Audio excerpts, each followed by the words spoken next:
nosso convidado de hoje do Jornal do Ténis é o Nuno Lobo Ribeiro. Nuno, a primeira vez que nos vimos foi em 2013, num Porto Open, em que eu estava com um torcicolo e fiquei bem. Foi. Mas os atletas também, porque eles recorrem muito a ti.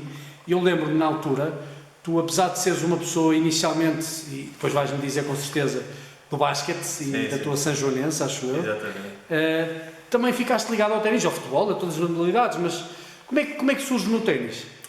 Pronto, esta questão do ténis foi um acaso, não é?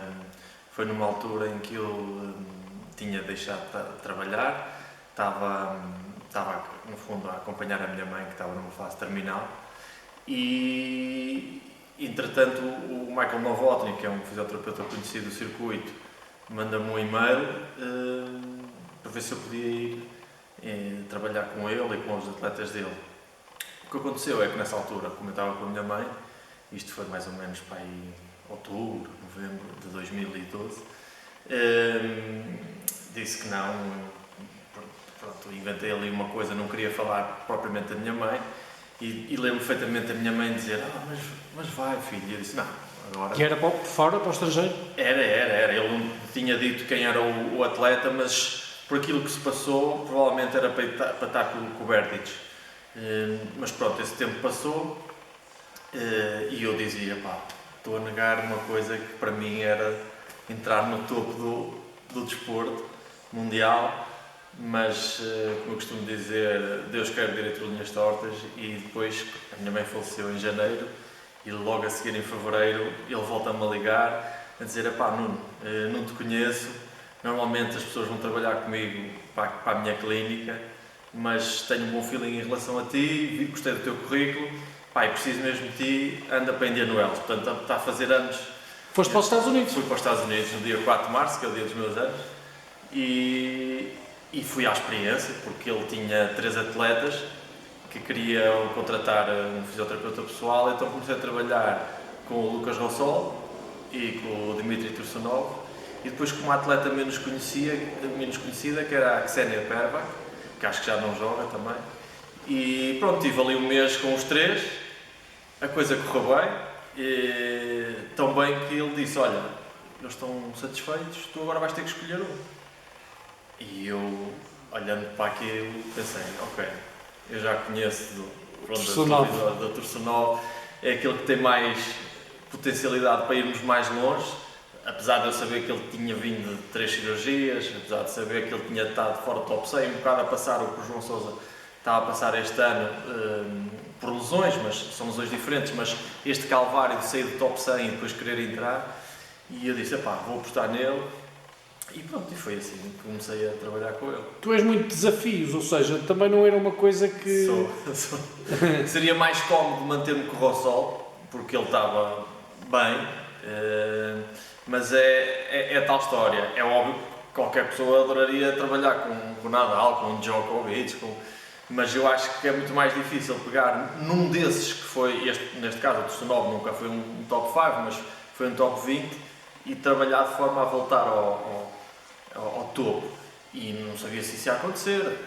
Aquilo que eu encontrei foi um tipo que parecia um farrapo, psicologicamente, fisicamente não estava assim tão mal, mas psicologicamente estava mal, e portanto e ele só estava ele e eu, ele não tinha treinador e só tinha-me a mim. O trabalho que tu fazias e fazes é um trabalho também até psicológico, porque ao fim e ao cabo tu trataste aí mais a parte psicológica do que a parte física. É assim, nós não somos psicólogos, não é? Agora, em toda a intervenção na fisioterapia é preciso ter algumas noções de psicologia e sobretudo de empatia para com as pessoas. Portanto, isso é completamente fora do âmbito terapêutico do que um psicólogo pode acrescentar, não é?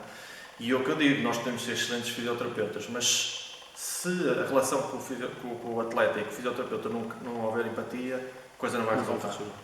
E também não foi tudo rosas com o Tursunov, chegou a uma altura que cada um foi para o seu caminho e se calhar teve muito mais a ver com isso do que com outra coisa, porque é verdade, quando eu comecei com ele devia estar para aí a entrar no top 100 e ele acabou a época em 24º. Portanto, isso aconteceu porque ele tinha potencial para que isso acontecesse, mas nós não continuámos juntos precisamente porque é muito complicado viver 24 horas sobre 24 horas. O jogador E é o que eu dizia, eu não passo tanto tempo com a minha mulher, nem com a minha filha, e com ele portanto é preciso haver um equilíbrio.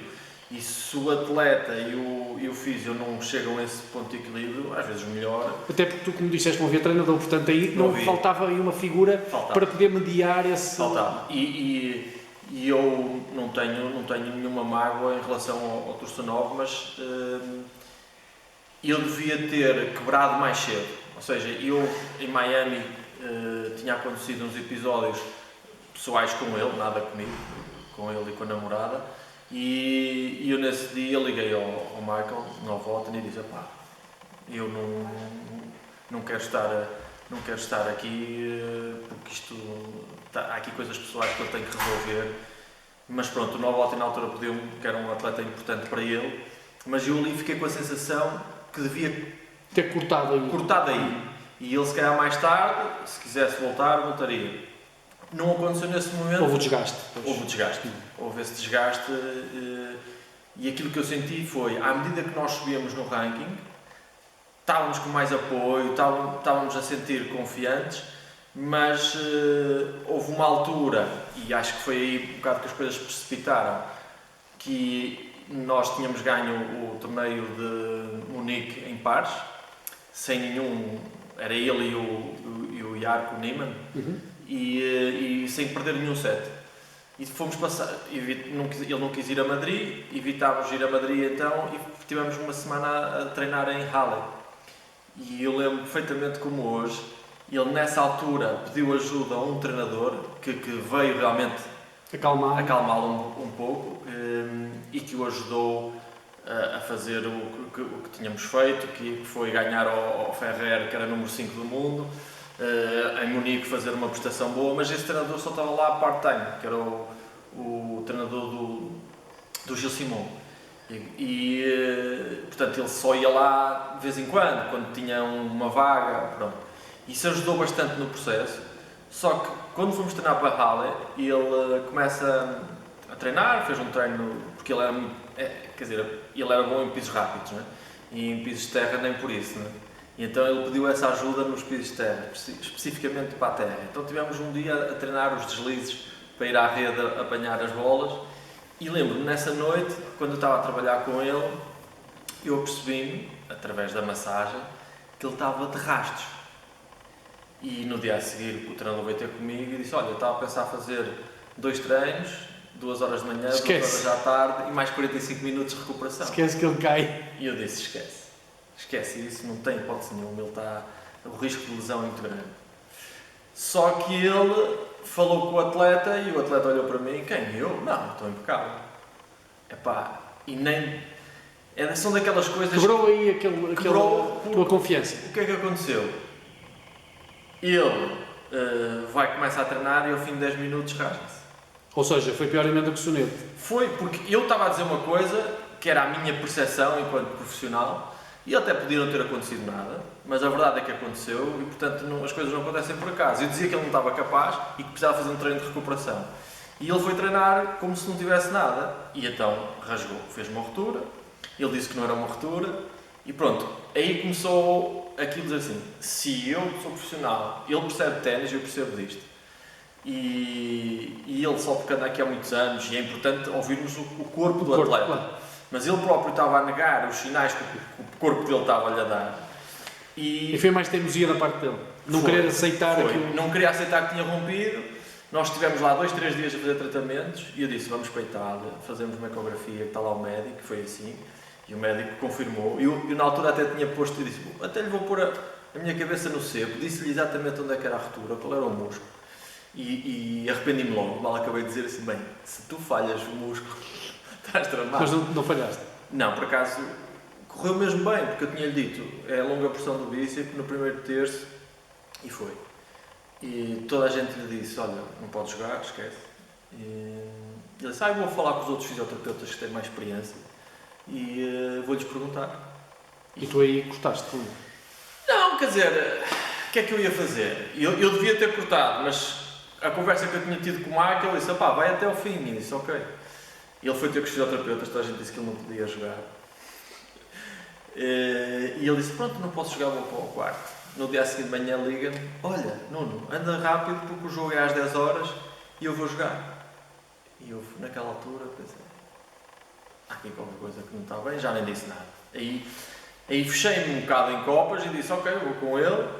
Cheguei lá, ainda tinha a percepção, porque isto tinha acontecido uma coisa semelhante, mas era de um mal-estar contra o Ferreira em Miami, em que ele foi ao campo, bateu umas bolas e nem entrou.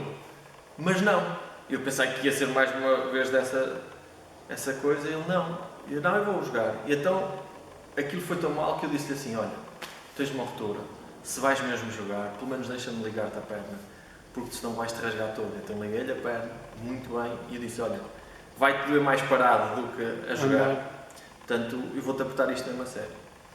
E só me lembro o meu mal-estar, porque havia alguns fãs incondicionais que andavam sempre atrás de nós, e eu estava na bancada... Sabias que ele estava... Não, mas é que via-se, porque ele arrastava-se no campo e havia gente ao meu lado, então o que é que ele tem, o que é que ele tem? E eu apetecia-me dizer, mas naquela altura eu achava que devia ser mais contido. Estou a dizer isto agora, pela primeira vez, mas em público e ao vivo, mas já passaram vários anos, acho que ele não leva a mal. E pronto, ele jogou e começámos a ganhar 3-0. E eu disse, isto não vai ser pior do que o que eu pensava, quer dizer, entrar em campo a ganhar 3-0 com uma ruptura. Depois o outro atleta faz 3-3, nós fazemos o 4-3 e aí ele desiste, que já não aguentava mais dores. E eu disse, olha, agora vais fazer outra ecografia. Alguma vez pediu desculpa? Não. Ele é uma boa pessoa, eu acho que é uma boa pessoa, lida mal com a pressão. E foi isso que eu senti. À medida que nós íamos evoluindo e que íamos subindo no ranking, a pressão estava demasiado em cima dele. E eu dizia-lhe, tu tens de ter um manager, não podes fazer tudo sozinho. E ele explicava porque é que não tinha e porque também teve mais experiências anteriores, mas eu achava que aquilo era demasiado para a cabeça dele. Devia estar só concentrado em treinar, devia ter um treinador, devia ter um manager, coisa que aconteceu no ano a seguir. Mas eu aí já não estava com ele. Pronto, e nessa altura, quando ele acontece o que acontece, nós tínhamos alinhavado a acabar em Wimbledon, ou pelo menos trabalharmos até o Wimbledon, e ele, claro, estava super chateado, e eu só pensava, pá, só podes estar chateado contigo, se eu tivesse ouvido o que eu tinha dito, não tinha acontecido isto, ou pelo menos a probabilidade era muito menor. Nuno, tu estiveste com outros atletas também, e portugueses, qual foi a tua experiência com tenistas portugueses? É assim, eu com tenistas portugueses no ATP nunca tive. Mas trabalhaste com eles diariamente aqui em Portugal? Trabalho com miúdos de várias escolas de ténis, nomeadamente aqui do Porto, e é óbvio que a experiência que tive fora, porque os outros atletas que eu tive, em termos de elite, foram a equipa do Cazaquistão. Não é? Portanto, estamos a falar do Mikhail Kukushkin, do Andrew Golubev, tudo que fazia parte da Taça Davis, eu trabalhei com eles numa pré-temporada. Aqui em Portugal é mais os tenistas ou os veteranos, ou aqueles miúdos, alguns fazem isto por lazer, mas já começam a encontrar portugueses que, eventualmente também por alguma influência dos resultados de João Sousa, que também dizem que querem ser atletas. E quais são as lesões mais frequentes que tu encontras nos tenistas? Sim, em termos de lesões, nós temos dois tipos de lesões muito frequentes. Em termos de lesão aguda, é sem dúvida nenhuma a tibiotarse, que é um entorse, e em termos de lesão crónica, é sempre o ombro. Ou seja, resulta de um macrotraumatismo, de uma lesão que é fácil, e a outra é aquela que está-me a doer, treino, depois piora, depois melhora. Portanto, são aquelas típicas lesões que a gente chama de microtraumatismos, que é aquela máxima de água mole e pedra dura, tanto dá até que fura. E o ténis tem esse problema, não é? Mas estes dois é o que podemos ter, em termos epidemiológicos, os mais altos. Porque o tenista tem problemas nos joelhos, problemas no cotovelo, nas costas. E eu ao início achava, efetivamente, agora que falas no cotovelo, que é muito conhecido o ténis elbow, não é? Mas o ténis elbow existe, é o que eu digo, quando aparecem atletas com ténis elbow, eu digo, olha, há aqui alguma coisa que está a fazer mal, porque na elite o ténis elbow quase não existe. E o que existe é o golfer's elbow. Pronto, isso é uma daquelas coisas que me fez impressão, porque o Tursunov, lá está, quando eu fui ter com ele, tinha um golfer's elbow brutal, e eu naquele momento, quando lhe vi o cotovelo, que tinha um flex, ele não conseguia esticar o braço, foi a minha primeiro ataque, além do tornozelo que tinha sido intervencionado, era conseguir esticar-lhe, porque se ele tem um flexo, vai ter menos capacidade, pensa numa fisga, se ele não estica tanto, não vai sair tanta força. Portanto, o flexo que ele tinha limitava a potência de quer do serviço, quer mais exatamente. Também. E portanto, o primeiro foi, vou conseguir levar aos 0 graus. E naquela altura pensei, caramba, que tu tenista, acho que era no outro epiconda, não é neste. E então depois, quando fui a ver, e realmente, em termos de elite, poucos atletas têm, pai, sei lá, 4%, é muito pouco. O ténis, a partir do momento, com alguém como tu, que não tinha nada a ver com o ténis, de um momento para o outro ficas, com a experiência que foste ganhando, sim, quer com o Tursunov, quer com o Cazaquistão, com a equipa do Cazaquistão, foste ganhando muito mais experiência e também gosto pela modalidade. Sim, eu já gostava de ver ténis, mas quando eu entrei dentro do ténis e viste aquilo por dentro, eu dizia, pá, já estive no basquete, já estive no futebol, mesmo no futebol profissional, e epá, não encontro nada em termos de exigência que eles próprios metem a eles. Ok, se calhar nos desportos individuais encontramos isso, eu também tenho a experiência com o ciclismo, certo, mas os treinos que eles fazem e estar a jogar 4, 5 vezes por semana e treinar e jogar era uma coisa que, ok, eu ouvia falar da NBA, que os treinadores diziam, não, a gente não tem tempo para treinar, a gente treina a jogar. E no ténis é um bocado isso. Um atleta tem que selecionar muito bem o que faz no ténis. Nós temos vários tipos de atletas, temos aqueles que, chegando a um determinado ranking, vão a todos os torneios para ganhar o máximo dinheiro, e depois há aqueles, obviamente o top 10 é aquele que é mais seletivo, normalmente não vão a todos. E eu acho que é importante saber selecionar, claro que o risco é maior e às vezes, ok, vamos a mais um, não estávamos programado, ou seja, o que eu quero dizer com isto é que é fundamental o treinador, o fisioterapeuta e o atleta falarem os três, pelo menos os três, e o manager eventualmente também, se tiver, e tentar traçar um plano. Não quer dizer que esse plano não seja modificável, mas traçar um plano. Queremos ir a todos ou queremos fazer bons torneios e fazer menos viagens, porque isso também são custos, é desgaste e às vezes mais vale apostar bem, esperar uma semana, como aquela. Nós ganhámos Munique, e depois uma semana de paragem e estava programado irmos a Madrid. A única coisa que falhou foi ele não ter ouvido, ok, descansa, porque senão entrava em Itália com a força toda. Pronto, eu acho que isso é fundamental e eu adorei a experiência no ténis. Disse à minha mulher que nunca mais voltava, porque é muito desgastante. Voltavas a ir semanas constantes ao tour, não é? Sim, mas também posso dizer isto pela primeira vez. Há uns tempos, eu disse à minha mulher, eu tenho que ir. Acabei por não ir, mas quando me ligam, recebi uma mensagem às 7 da manhã, isto foi para aí há 3 anos, e tenho uma mensagem do manager da Svitolina. A Svitolina Monfils agora. Sim. E a Svitolina na altura era número 3 do mundo. E eu recebi aquela mensagem e pensei, este manager não deve ser para a Svitolina, deve ser para a Kazatkina que estava com ele também. Isto foi um sábado, de sexta para sábado. E eu já não consegui dormir, 7 da manhã acordei, fiz o que tinha a fazer, liguei e então ele queria para a Svitolina, precisamente. E acabei por fazer a proposta e aí lá está, aí disse à minha mulher, ok, eu vou outra vez para o ténis porque... São condições extraordinárias. São condições fantásticas, mas ela depois acabou por escolher uma rapariga e pronto, e ficou com uma rapariga. Mas ainda tive outra peripécia, só para acabarmos, que foi em 2019, ou seja, véspera de Covid, em outubro recebo uma mensagem, já não trabalhava desde 2015 com o Cazaquistão, e eles ligam-me a dizer, Nuno, olha, foi no ano em que Portugal foi eliminado por eles, precisamente.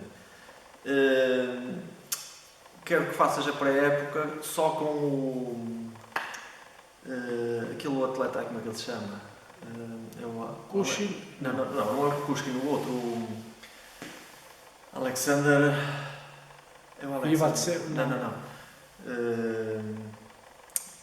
Já te lembras? Bem, não me lembro agora. Pronto, mas o Bublik. Alexander Bublik. E eu disse, mas tem que ser Natal, passagem de ano, no Dubai. E eu disse, caramba, isto vai ser bastante tempo então. Falei com a minha mulher, outra vez, e disse, mas agora tem que ser. Vai dar umas boas prendas. Vai ser porreiro. E ele, mas o Natal e a passagem de ano. Eu disse, mas é o Bublique, ele está a começar agora, pode ser bom eu ajudá-lo para ele... E então lá fui. Aí foste? Fui. Estive no avião do Porto e aconteceu. Por isso é que às vezes digo, às vezes estou no sítio certo à hora errada. E eu pego no avião, falo com ele no dia anterior antes de ir, porque ele tinha o quarto em nome dele, e eu disse, olha, não é melhor, eu vou chegar às 7 da manhã, não é melhor meteres o quarto em meu nome.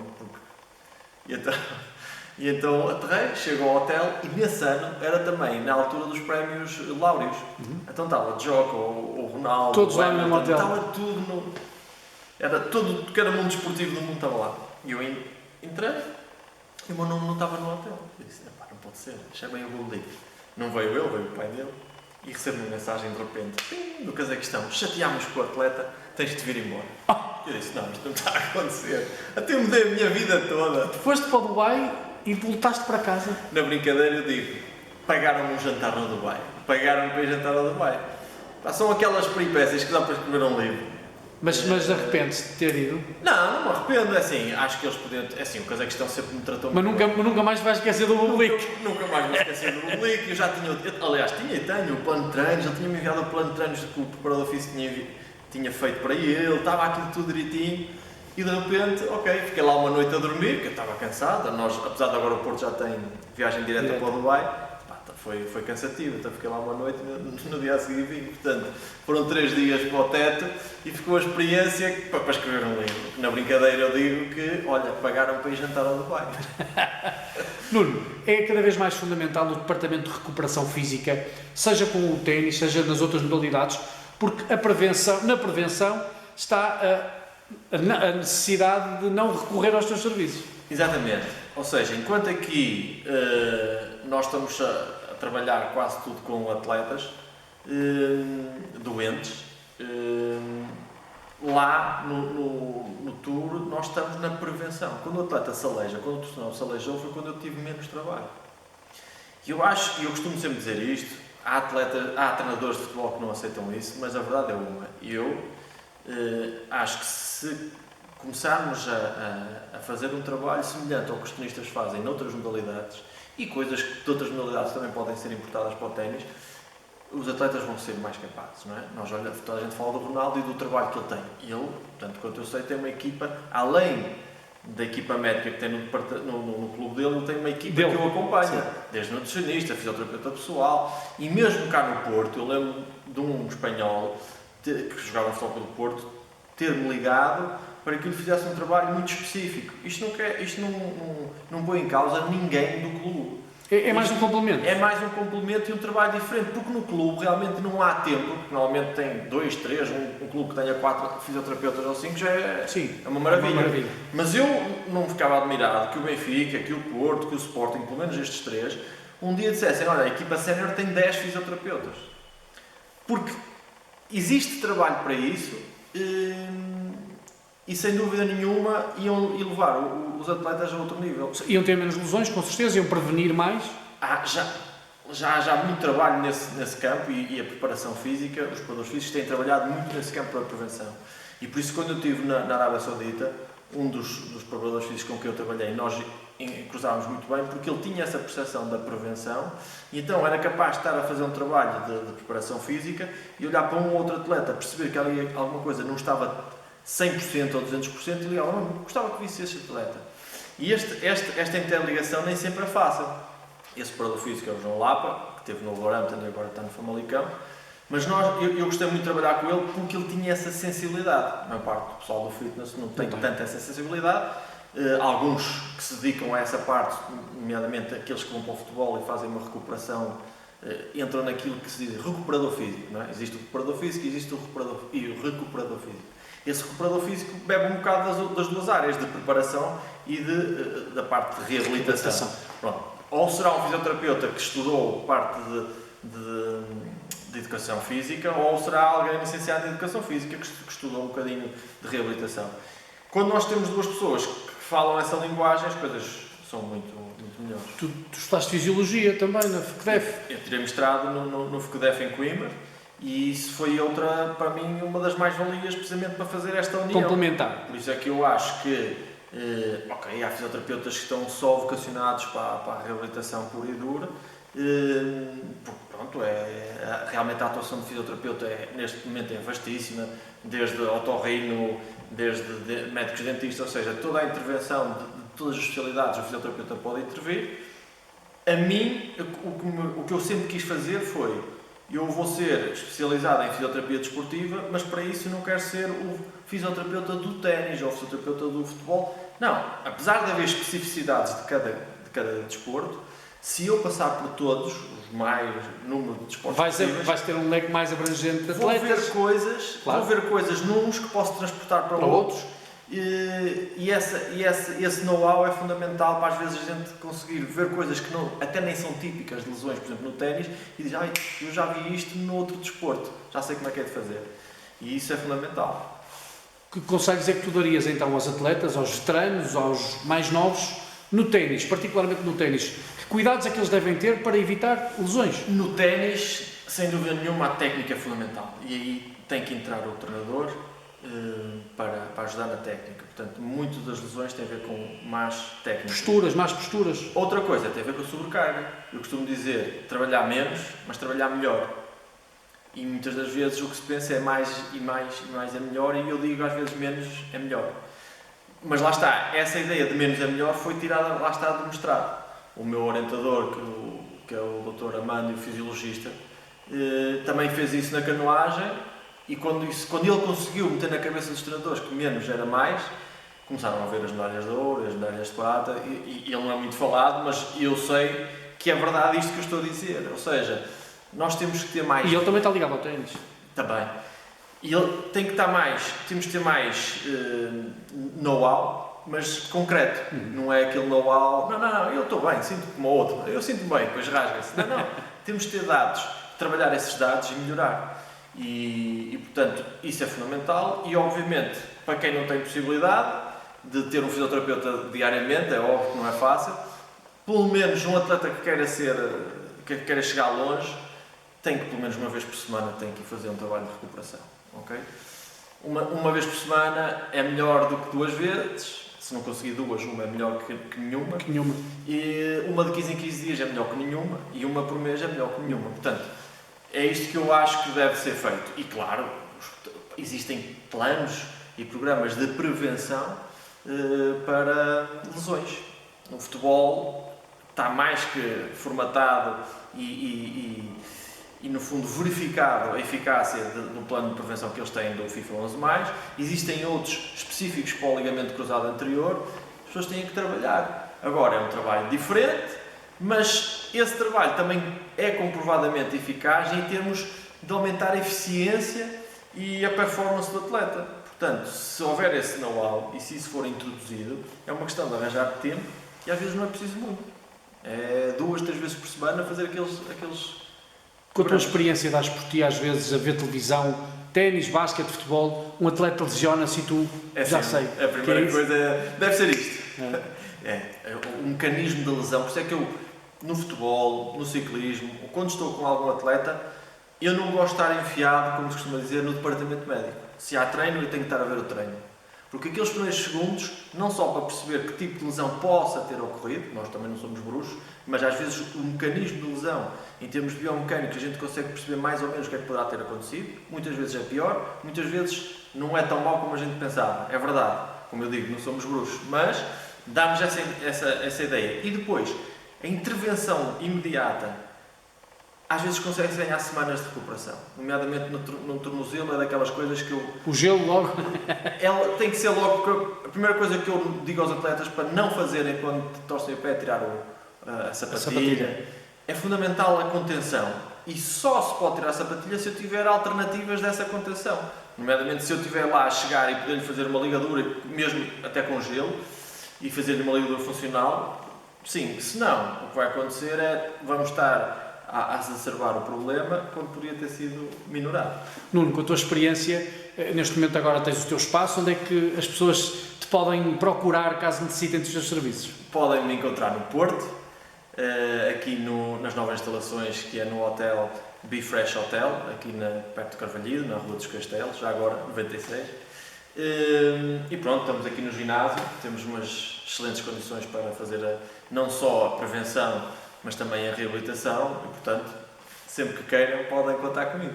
Nuno, obrigado, foi um prazer conhecer um bocadinho mais das tuas histórias ligadas ao ténis e tenho a certeza que ainda vais dar muito a esta modalidade. Espero que sim. E às outras.